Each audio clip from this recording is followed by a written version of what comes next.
Okay, and it's 6:01, so we will begin. Welcome everyone to, I guess this is day 2. This is the middle session of day 2 of Days of Learning, and this is my first opportunity to be with any of you on Days of Learning. So I really appreciate this, and I'm especially excited to introduce to you some of our teens. They are the reason for us being here tonight. This is called Surprising Young RS Lives, and that is exactly what you are going to hear. And I think you will hear some surprises as you get to know Brady and Henry and Soren. Our tech angel is Susan Bear. Susan's going to wave. So if you need anything tech-wise, just send a message in the chat to Susan, and Susan will help you out.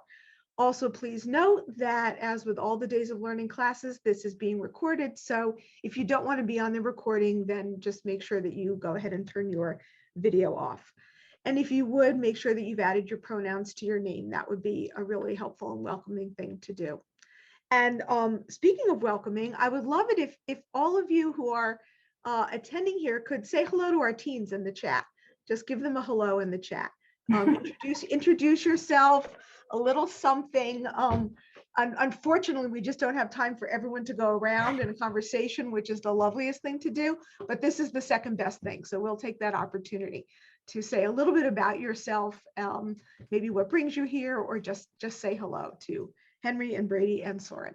And you all are welcome to say hello too, but you're going to have plenty of time to talk. No worries.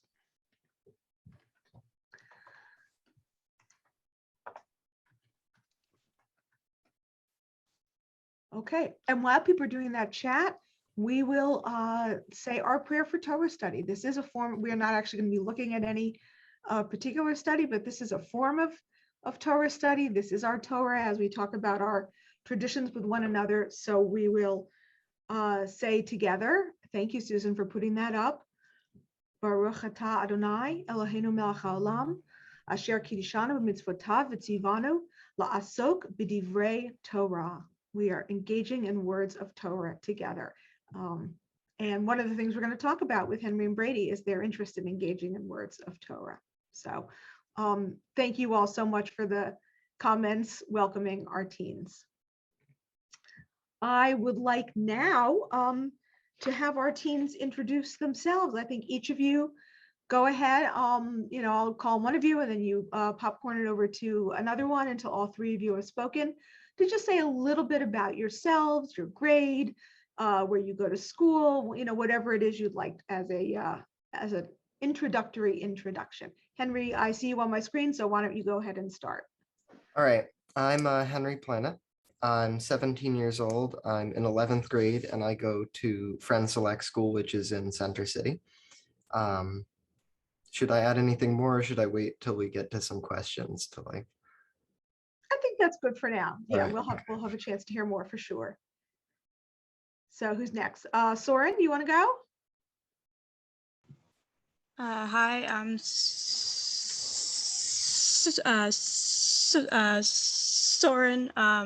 I go to Central High School. I'm in 11th grade, and I have a stutter, so that's what that is. Your screen isn't getting fuzzy or anything, but yeah, so it just might take me a little bit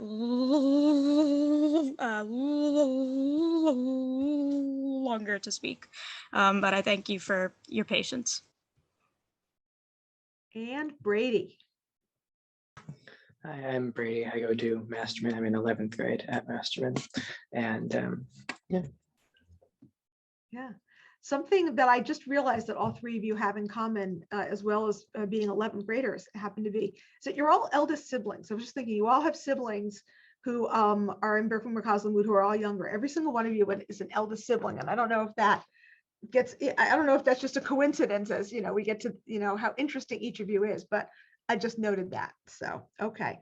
All right. So I asked Brady and Henry to come here and talk to you about something that they have shared together. We're going to start with Brady and Henry. And the way this will work is we're going to have a little conversation. I'll ask Brady and Henry some questions to prompt them so that they can share with you their the intersections of Judaism and Jewish tradition in their lives.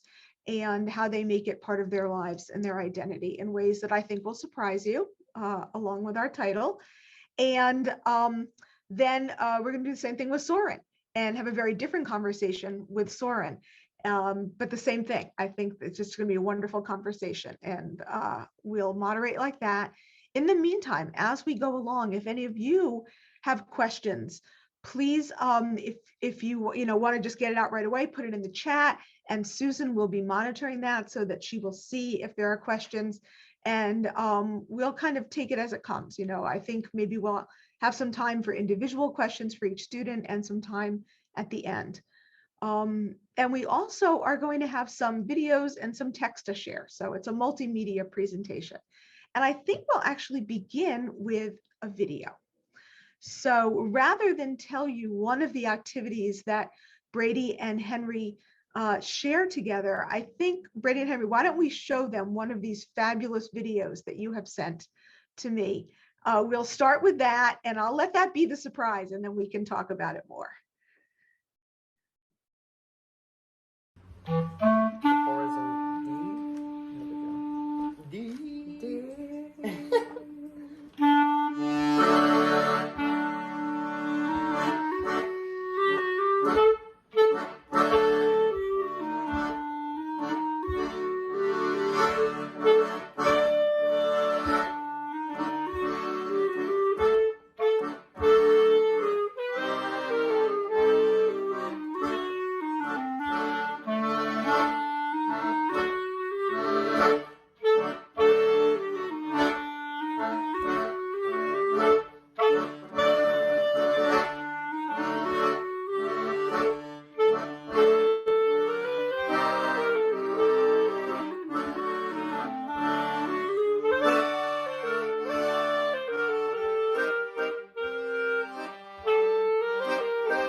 Fine. You went more than fine. I mean, like, yeah, like Reverend Mayer has the applause up. You can't hear our applause, but really, it's so fabulous. And that was a much better introduction than me saying, Henry and Brady play in a klezmer band. Right? I mean, this, like, you can really hear it. So, Susan, if you can please spotlight both Henry and Brady, we will start our conversation to hear a little bit about this, about how the two of you got involved in this and why you do it, and tell us some more details about it. So why don't we start, either one of you, how did you get involved in playing klezmer music? So I've been listening to klezmer music for a bit, and my aunt goes to Kol Sedek in West Philadelphia, the synagogue, and they have a klezmer band with this famous klezmer musician, or really a klezmer, but and my aunt's like, you should join. My aunt plays the violin, so I joined with the mandolin. I play a bunch of different instruments, so I joined, and then Henry moved to Philadelphia, and I found out that he liked klezmer music, so I'll let him tell. So I guess it's sort of hard for me to tell like where my interest started with it. I cannot pinpoint it, but I think we had like a klezmer band come into my old synagogue in New York, and I was like, immediately, this is the music that I really enjoy. And soon after that, our synagogue actually like formed a little klezmer band with some of the students, and it was very cute. It was not difficult stuff, but it was fun. And then I think like I didn't, I didn't engage with it for a while, and then Brady, informing me about this was really cool, and I think it got me back into it. So yeah, I play clarinet in klezmer. I also play guitar, but for klezmer music, I'm playing clarinet.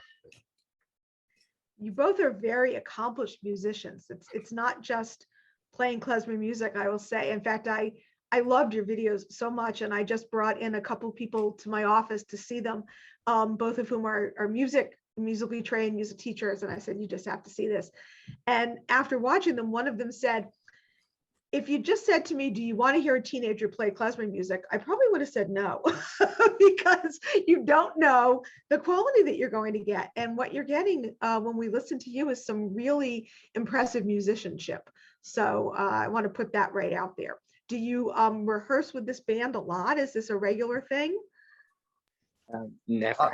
No, often it's actually it's just Brady and I. We'll play together because we don't often get the chance to rehearse with them, but we use the music they gave us because it's a good way to find sheet music. But yeah, and I think that's sort of been something that we do. Sometimes we play out on my porch, or we've played in front of my mom's shop before, but it's just sort of a fun activity. And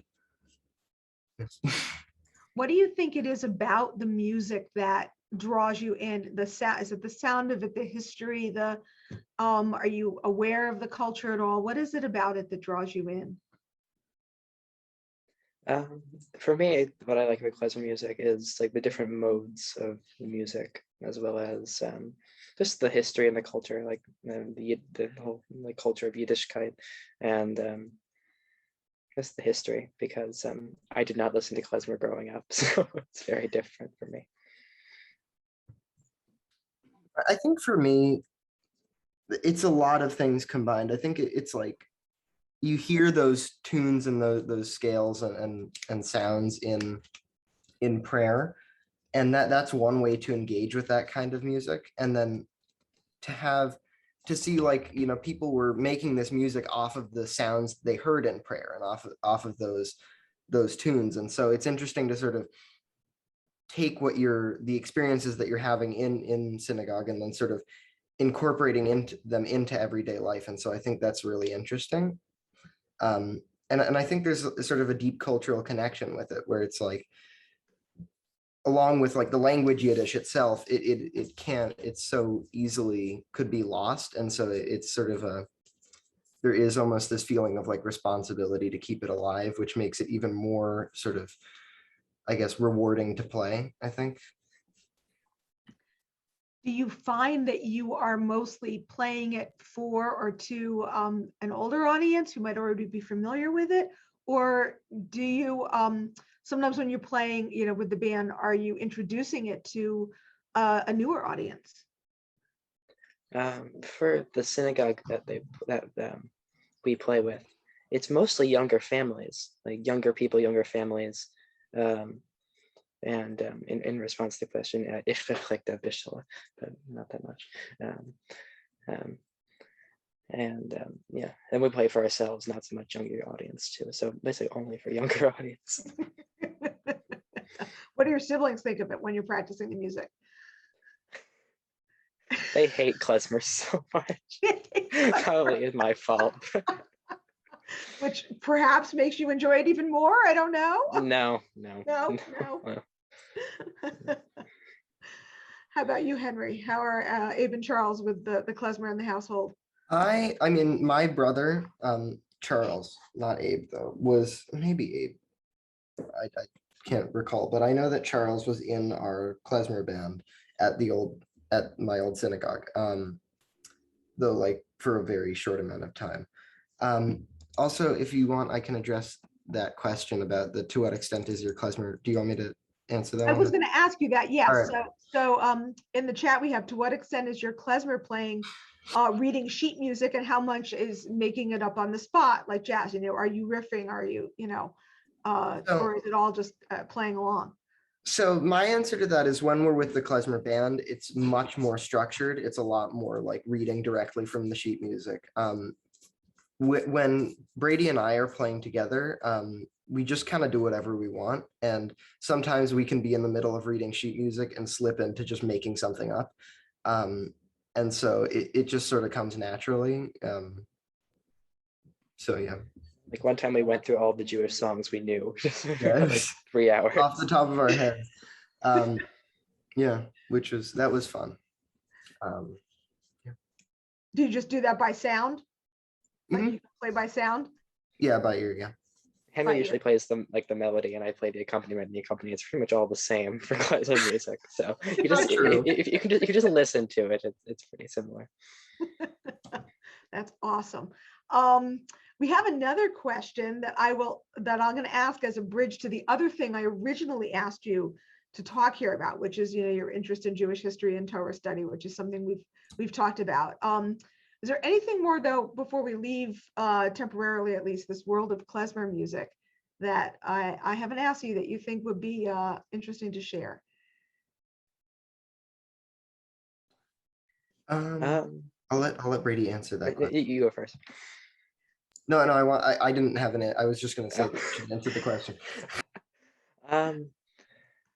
Like one of the interesting things with klezmer that you've learned is like the different dialects of Yiddish, and how like some rhymes don't make sense in Polish Yiddish, that make sense in Lithuanian Yiddish, and then other like a Lithuanian song in Polish doesn't sound very good because like the rhymes are kind of off.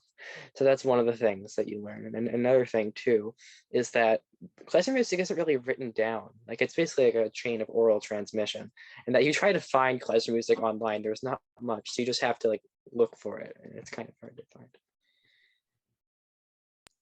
And I think to add on to that, what's so interesting about klezmer, and I think that this sort of goes along with like Torah and it goes along with Jewish tradition, is that it's so, I think that it's so inert, right, or like inherent in some like aspect of our lives that it feels really natural, and it feels very right. So it is this sense of being like, I can understand this music, and I've heard these sounds before in synagogue all the time, and so I'm doing the same thing that my ancestors did, and just like throwing these things together into something that's really pretty.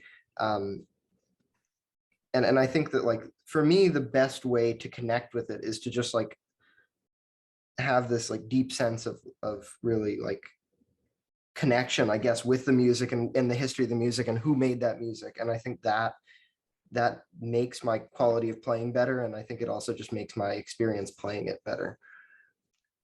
It sounds like it's almost a very holistic kind of way of experiencing the music and your Judaism, that there are connections between the music and prayer and feelings and identity, and it all comes together.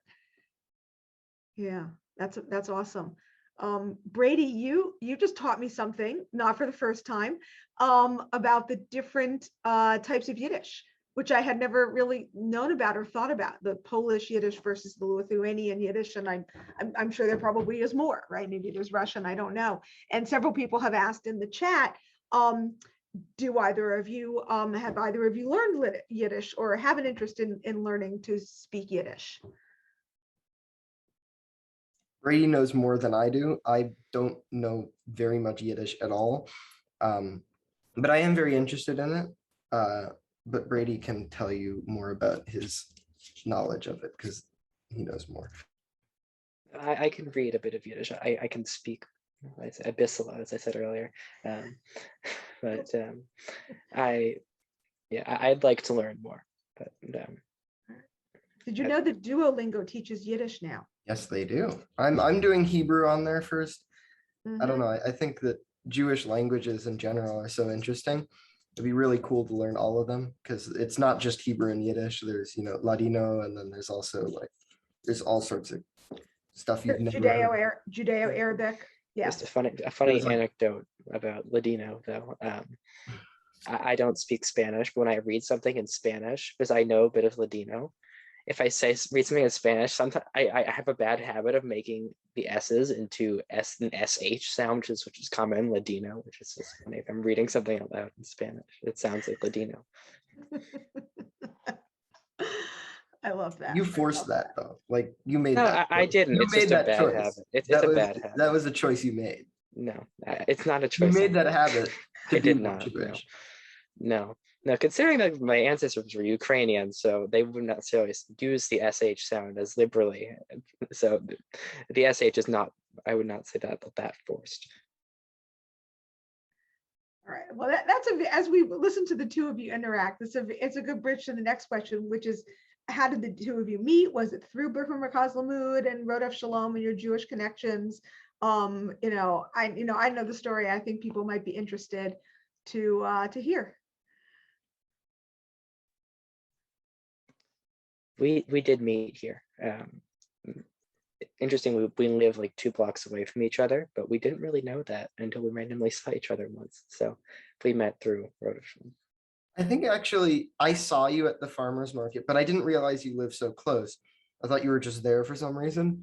And then you took a picture of my house, not knowing it was my house, because you were This like, is a non sequitur. yeah, I know. You were doing photography, and you happened to take a picture of my house, and I sent him a message. I'm like, that's my house, and I didn't realize that we live so close to each other. So that was funny. So yeah, we did make the connection. So Henry and Henry's family, just so you all know, moved here during the pandemic.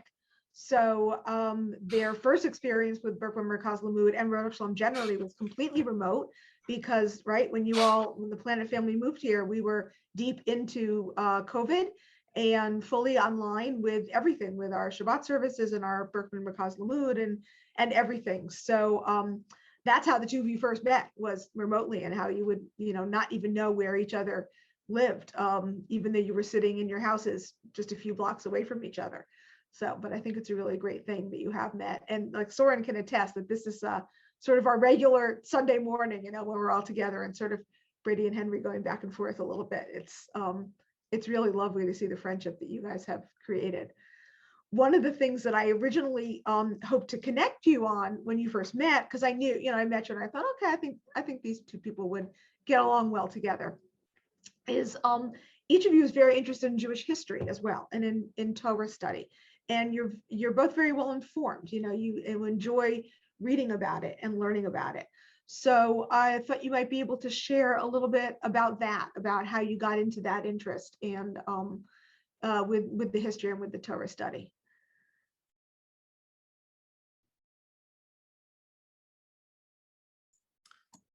So it's really interesting for me, because I think that for a while I felt like very disconnected from that. And then I think post-pandemic, or not post-pandemic, but like post, lockdown, I decided to go back like in person to services. And I think that I realized what I had been missing about a lot of things. And I know that that sounds weird. It was like an awakening moment, but there was very much this like, oh, that's what that's all about.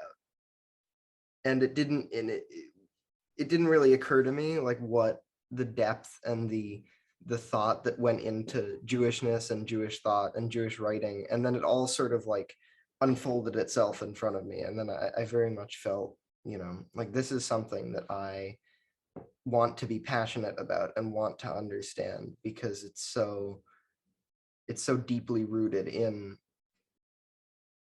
who I am, and who my ancestors were, and who the people around me are.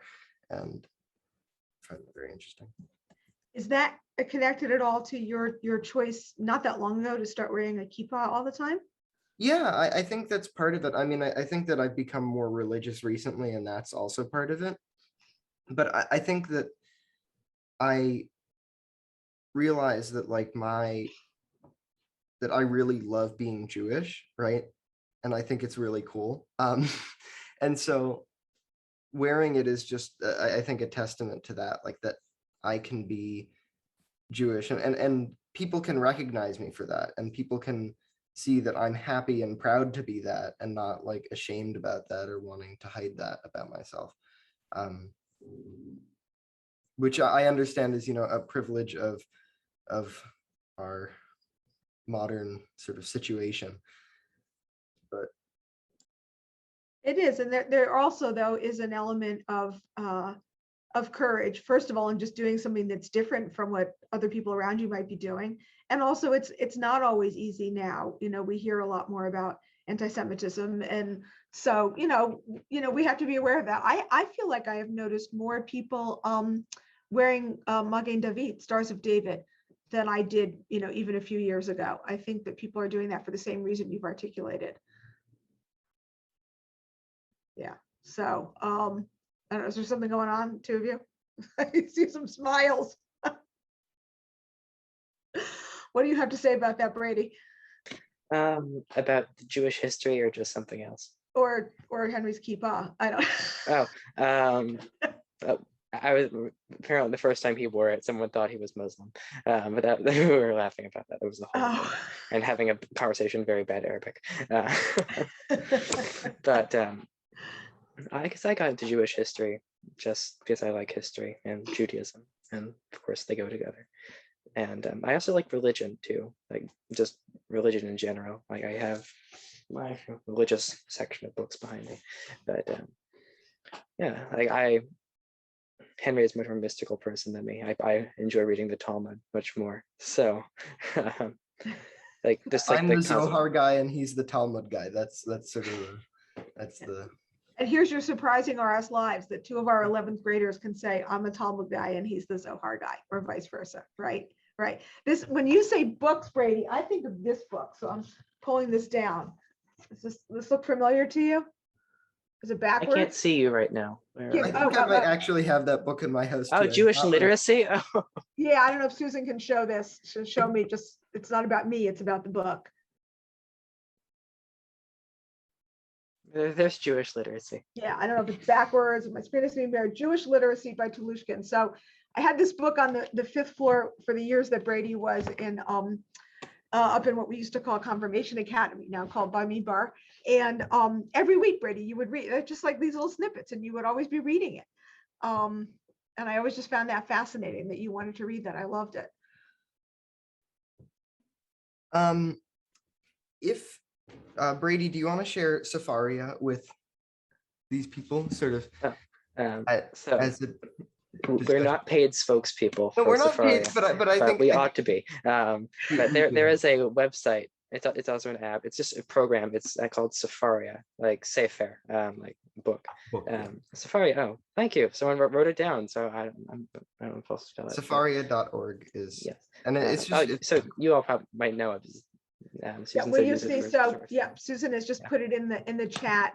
They use it a lot for Torah study. I know Rabbi Friedman makes study sheets based on, maybe the other clergy does. So you all do. Rabbi Mader's raising her hand. Yeah, we use it to make study sheets. I use it in teaching too. So that's fascinating. How did you come across Safaria? for me, it was, I had been like looking for places to read Torah and Jewish scripture. And my teacher, or not my teacher, but a middle school art teacher, his name is Fred, was said that I should look at this app. And so I downloaded it, and it's very cool. It is very I cool. often So I'm like, going to give I'll read credit stuff where- on the train. It's maybe a problem. I don't know. It's good stuff. I'm thrilled you're into it. I'm going to give credit where credit is due, because the Fred who Henry is referring to, I do believe, is Fred Kogan, who I think everybody here knows. Teacher, I didn't know that was his last name. Yeah, so Fred is a congregant here and a regular at all. In fact, Fred's going to be here on Sunday working with our younger teens. Very excited. Yeah, so that's Fred Kogan, spreading the knowledge far and wide. Is that, Brady, is that how you learned about it through Henry, or you already knew about it on your Oh, own? I already knew about it. And Henry and I found out that we have like too many things overlapping. And that was one of them, a unhealthy addiction to reading Jewish apocrypha. But like, I can't read anything else. That's the problem, is I don't like, I hate reading, and this is so fun to read. And that, I think, yeah, it's not unhealthy, I guess. It's just, it's interesting. On the other hand, my room is actually full of books. Like I had just stacks of books laying around. Like I'm like an unhealthy old man. It's like 4-foot high stacks of books. It's not okay. But, yeah, Safaria for me, I think I don't know how I found it, but it's a good thing I did. Because It's an amazing thing. It in really fact, is an the amazing whole Babylonian Talmud is like $2,000. So it's thing. free So, on my but on phone. Safari, it's right there, right? And one of these days, Brady, I wonder if you will do Daf Yomi. Have you ever considered doing Daf Yomi? Which for I everyone read is the study of a page of Talmud a day for, is it 7 years is the 7 cycle? years. I currently 7 do it actually. I read Daf Yomi every day. I did not Daf realize. Yomi. Are you doing it along with are you doing it on your own, or are you doing along with the cycle that, sort of everyone who does it together? I'm following it using the Safaria counter. I think it's currently in Rosh Hashanah. I haven't read it in a little bit because I've been really busy. But I need to catch Okay. it. All right. Fascinating. All right. Well, thank you both for sharing those things. We'll come back to you both when we talk about some more general questions. But right now, I want to shift gears and I want to introduce everyone in more depth to Soren. Is that one of your things that you made there that you have that you're going to share with us? No, just something. No, he's from Build-A-Bear. I just Okay. like to hold things. You make things very creatively on your own, so I didn't know which that was. All right, so Soren also is an 11th grader, and he introduced himself to you as that. And Soren has his own particular connections with Judaism and the way it's intersected with his life. So Soren, I think I'm just going to turn it to you and let you share a little bit about your journey, as much as you want to about your journey, and why you involved Road of Shalom in your journey, why that made sense to you, why it worked for you, and then we can go from there. Yeah. So I am transgender. I am a transgender male, which means that I was born female, but I identify as male. I've known for about 3 years, and I came out close to a year ago, almost, to my family. And Road of Shalom was actually the first outside of family place that I came out to, mostly just because I knew Micah was there, and I knew, especially when I had my bar mitzvah, the rabbis did a lot of work.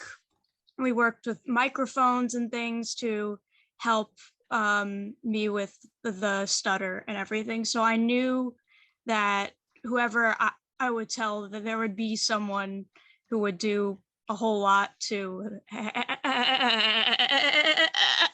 help out. So I just I didn't really think about it. I just kind of knew that it would be okay. So it was the first, I mean, even when I say family, I mean close family. I didn't come out to my like grandparents and everything until this past summer. But yeah, and it was a pretty casual thing. I think I just like emailed Jennifer one time and I was like, oh, by the way, change my name and my pronouns. And she was like, oh, okay, cool. And that was kind of it. So I think Jennifer did most of the telling everyone else for me, which was nice. I would have if we were in person, but I wasn't gonna email every staff member and be like, hey, guess what? So yeah. Yeah. I have to tell you, I don't know if I've ever expressed this, how privileged I felt that you felt comfortable sharing that with me and that I could be part of that with you and for you. And I think I speak for our clergy too, who also, everyone was just so happy, right? So happy for you, right? When you find your true self and you live your authenticity, it's a really happy thing, really happy thing. One of the things you did as part of that journey, as you just mentioned, was to have your new name. So, and this is a question that I haven't really asked you. So if it's something that is a little too personal, just feel free to say too personal, but your choice of your name, if you want to talk at all about what went into that choice. And again, it could be very personal. I think everyone would respect that. And if you want to share it, I think everyone would be interested to hear. I think it's kind of funny because I think people think that like I spent hours poring over names and I was choosing all that. I'm in a community, as Jennifer talked about. I make costumes for a community that I'm in. And in this community, you make your own, like, a persona of yourself, but it's usually some kind of animal. So it's called a fursona. And you use the fursonas as like a representation of yourself. So I had a wolf fursona that was named after a book character that I really liked. And I had a boyfriend at the time who I was just testing out names with. And I tried a couple names.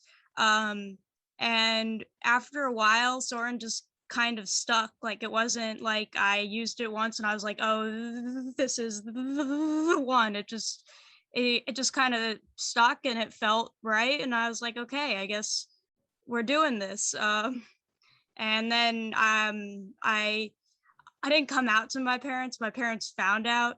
So I just kind of had the name then. And yeah, so it wasn't like a huge thing. It was just a name that I had been using for a while anyway. So people knew me by it and I liked it. I think it's cool. It's Danish, which is really cool because the Danish people were known for being very good to the Jews during the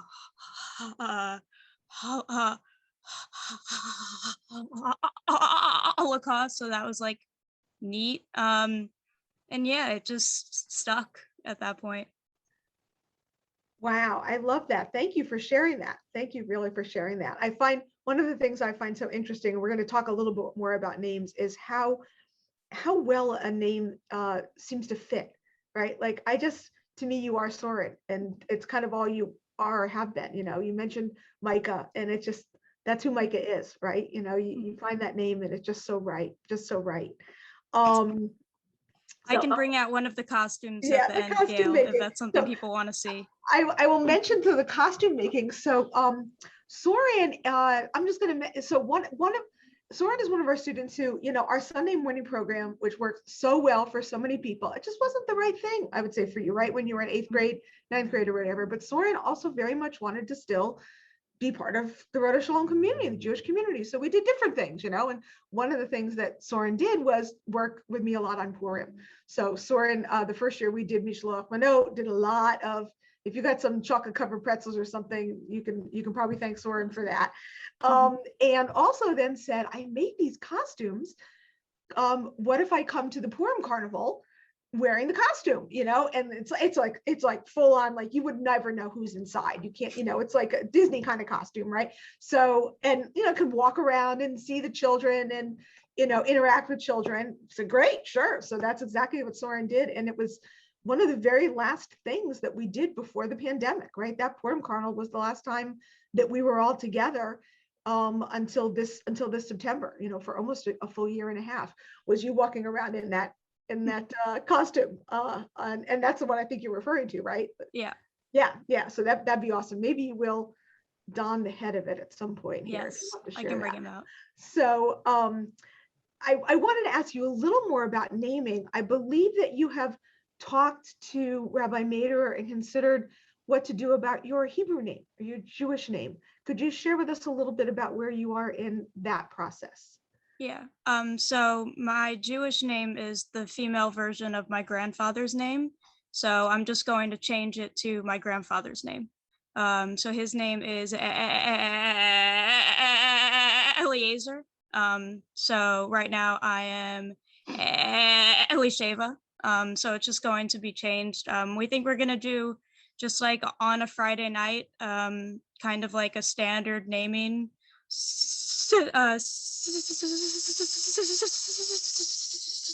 ceremony. I don't think grandparents will be able to come, but I'm sure they'll zoom in and that kind of thing. So that's currently the plan. That sounds terrific.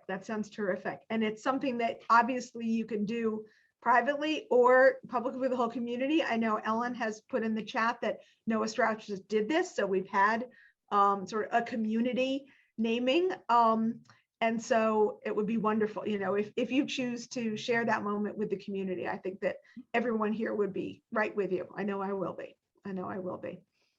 Something related to that you brought up to me a few weeks ago. We were at family Shabbat dinner, and Soren came up to me and said, you know, I just read this article, this piece about dead naming and the Torah. So, and this is actually, you know, I said we were going to get into some, you know, the Torah study was appropriate, the prayer for Torah study, because I said, you know, send this to me. I think Soren sent it to me and said, can you please, I said, can I send it to the clergy? And he said, absolutely, please send it to the clergy. And they looked at it as well. It's a piece by Rabbi Danya Rutenberg. Am I pronouncing that right, Rabbi Mater? I think a lot of you might know her. I mean, she is a well-known scholar. And she wrote this piece called On True Names. How did you come across this piece? I am on Twitter a lot, and there is a large subset of Twitter which is called Gay Jewish Twitter, because there's a big overlap of Jewish gay people, which is actually an interesting thing. The same thing is for like gay people with autism and other forms or other identities that would already push people to, you know, to be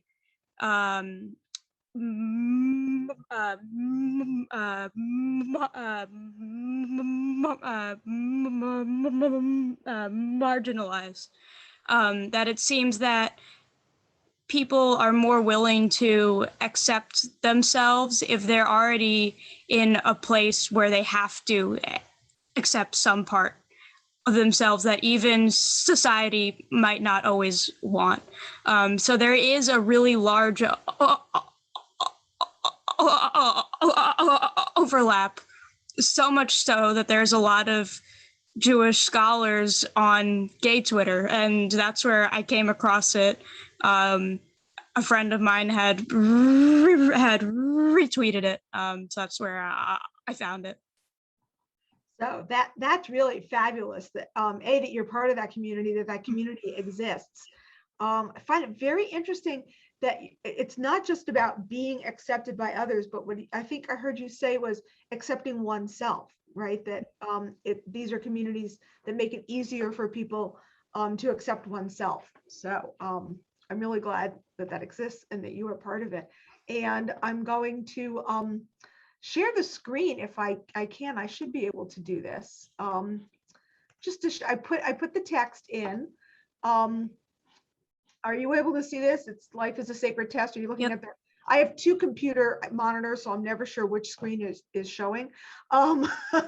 So, but you can see, and here we have, and Brady will be interested in this, I think, from the Talmud, right? This is part of, this is the early, you can see it's early in the article that Bar Kappara taught that anyone who calls Abraham Abram transgresses a positive commandment.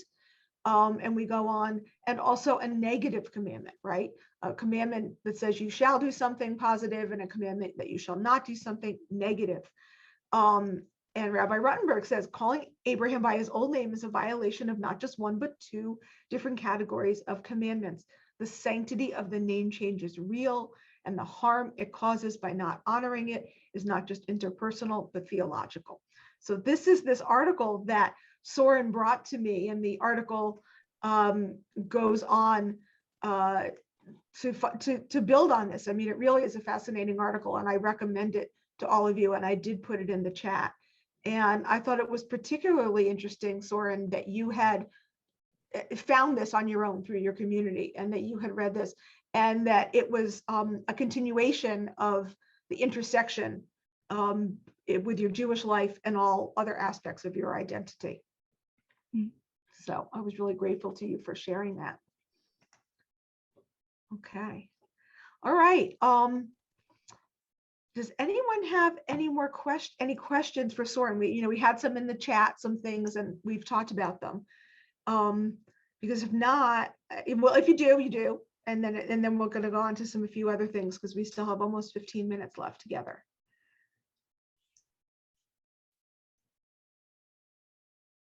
Yes, very beautiful teaching. All right.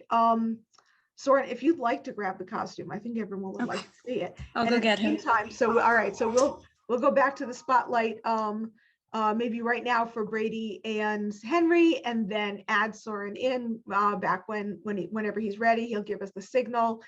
Just to ask you all some sort of more general questions. I think people would be interested to know, to think about things like, and I think I mentioned to you that we might talk about this. For example, you're becoming B'nai Mitzvah. When you became B'nai Mitzvah, what was that process like for you? Did it spark anything in you? Were there any particular challenges? I know, Henry, you did not become Bar Mitzvah here, so I don't know anything about that process or that journey for you. But I think people would be interested to hear something about that. So it's really interesting. I think that sort of my connection with religious Judaism, right, did not come from that. But my old rabbi always said that I was trying to take his job. And I think I would, I for a very long time considered myself full on atheist. I would debate the rabbi on this endlessly. And I think that was interesting for me to have that experience, to debate with the rabbi on something and have that discussion. Because I think it would be interesting to talk to him now that, how I feel now and what my beliefs are now. I think it would be a very interesting conversation to have. But yeah, I think that the bar mitzvah for me was not what did it, which is interesting. It was just, I think it was just a moment where it was where I guess I metaphorically crossed a threshold into understanding, or just understanding that there was more to be understood.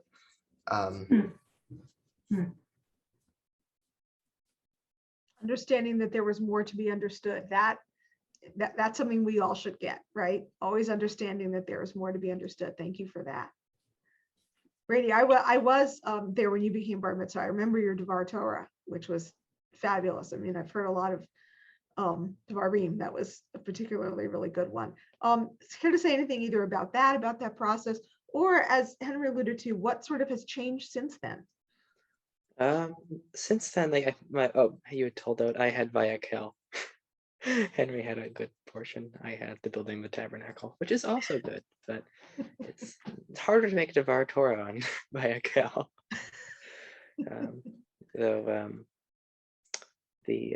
What's the other one? I forgot the other one I would prefer to have less. Sarath, I think. Misarat, Yeah, I would not want that. Imagine explaining that to your 13-year-old friends. But for me, especially, it made me interested in Hebrew again, and my fluency in reading it, and especially with Jewish philosophy and practice, because before that I hadn't really read the Torah, because in Hebrew school we focused more on Hebrew, and then when I got to be in 7th grade, all of a sudden I had to read the Torah, and there was this book in front of me. It was very interesting, and yeah, that's kind of how I came down this long wormhole, and here's where I am now. Yeah, terrific. Thank you. All right, so I think Susan is going to spotlight Soren now, and I just want to say that because I don't know if you're just going to want to see that, or if Soren, if you want to say something about this process, especially because you came out afterwards. Oh, I thought you were going to have your head on. I thought you were going to have. I'm just going to show him, and then I can put him on. Okay, all right. All right, so this is Banjo Bat. He is a bat dragon. Here, I can put him on. 100% handmade by you, right? Yep, the whole thing is me. So here he is. He also has hand paws and arms and wings and a tail and feet paws. The only thing I did not make was the tail. I bought that at a convention. But yeah, so I started making these a couple years ago, and I had banjo before I even knew that I was trans. I was just like, it's really fun to pretend to be a boy all the time. And I didn't think much of that. But I expressed that through him, and I loved him so much that I made a costume of him, and I've worn him to conventions, and I wore him to Purim, and I wear him to other events for kids. And he's just really fun to be in. It gives me a lot of confidence that I wouldn't otherwise have, because I'm like, I already look like a crazy giant bat, so why don't I run around and do crazy stuff? So he's very special to me. He's also very hot, but he's very, very, very fun to wear. Yeah. And I like to bring him to anywhere that I can because he's just so fun. You wore him So, on yeah. Halloween. Halloween was a Sunday morning, and you were the first person to ask me, can we wear Halloween costumes? And at first I was Yeah. like, no, it's a religious school, no Halloween costumes. And then I had a fascinating conversation with our clergy, with Rabbi Mader, Rabbi Friedman, and Cantor Hyman. And we had a conversation about this and thought, yeah, you know what? It's not getting in their way at all. Everyone's going to come. And if they're in costume, and it's another way to be who you are, your authentic selves, and be together with your Jewish friends. Awesome. So you did wear this on Halloween, and I think made a lot of people very happy. And then for Ellen, it wouldn't actually be called cosplay. So cosplay is when you dress up as a character that is not your own. Banjo is my own character. I made him up. And so he is like a representation of me and who I want to be. So he lives in the woods, and he has his own tea garden, and he raises a bunch of cool little animals. So it's not cosplay because he's my own character that I made up. And I see through the eyes. If you can see, they're actually mesh, so I can see right through them. You can obviously see well enough to be able to read the chat, which I can barely do even without a head on. So yeah, kudos so to it actually you. works very well. Nice to be 17. Yeah. Awesome. All right. Thank you all so much. We're going to end with one more video. Before we do that, I'm wondering if anyone else, if you'd like to come off chat and ask a question directly to Soren or Henry or Brady. We'll give you a second if anyone would like to do that. I did put a question in the chat and wondered if each could speak, any one of them could speak to it. Such unique, accomplished individuals. My jaw is on the floor, it's jaw dropping. So where is it you feel community? If you do, one of you mentioned Twitter, you have a big Twitter community. So family, RS, the school, what? You seem so unique. I think my answer is very open-ended to that, is that I really have not yet found a larger group of people that wants to engage in discussions about Torah and things like that extensively. And I think personally, I would rather find that group of people in person rather than online, because I think there is value in having those kinds of discussions with people that you are in the room with, and you're picking up everything, all the body language and all that. Because I think sometimes when you have ideas about anything, it can be hard to communicate exactly, what you really mean with those ideas when you're online. So I really hope that that's a group of people that I can find. So far, it's Brady and I have discussions, so that's a community in itself. But I think it would be nice to expand that and find people who are really willing to engage in those discussions.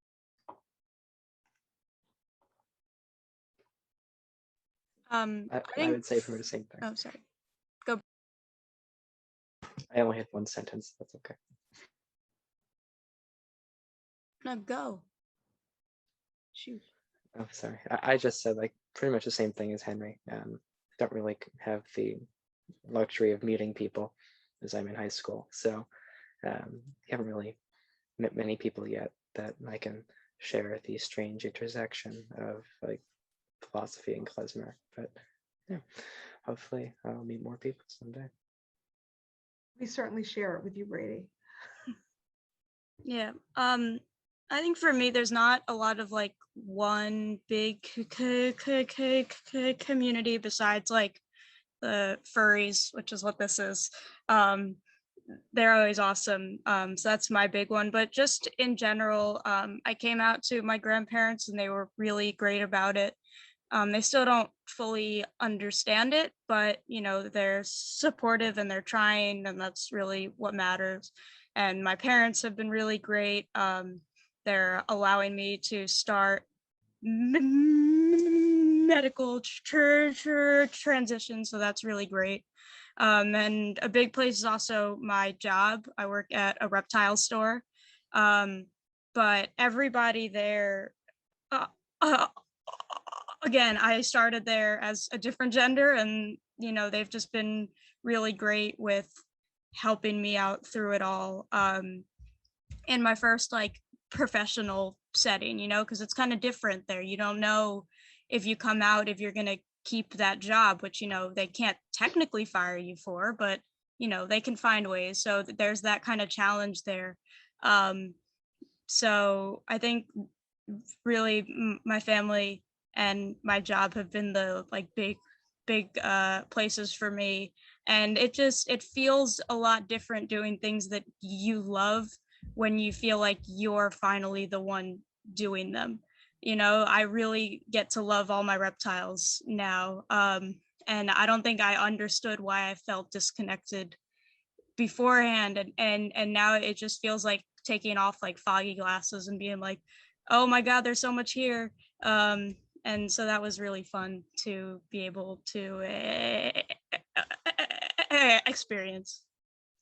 So I'm so glad that you share it with all of us. And so I should say that Soren now is here on Sunday mornings, working as a madrich with second graders. And this year, this week rather, one of like it all came together when one of your second grade students drew you a picture of a turtle, right? Not a reptile technically, but you know, close. Actually, is a reptile. Turtles are reptiles. Turtles are reptiles. Oh, they are? Yep. Okay. What do I know? All right. Jewish stuff, not reptiles. Okay. We're going to end with one more video, Trafe. And of course, Brady tells us this Trafe. Thank you, Brady. No turtle soup for us. That must make you happy, Soren. So we're going to end with one more video. I think the one where Brady is playing the mandolin. Excellent.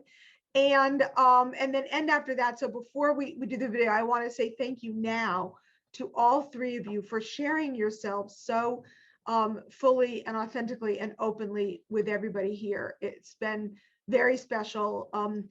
One of the many things I enjoy about this is it gives everyone an into window on how lucky I am to be able to spend time with all of you as often as I do. You're really special people. And I think that everybody here enjoyed the surprises that you offered them tonight. Oh, and by the way, if anyone wants a video of the full klezmer band together, I'll put it in the chat. Yeah. I still can't exit. Oh, I found it.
Thank you, guys. Good night, everyone.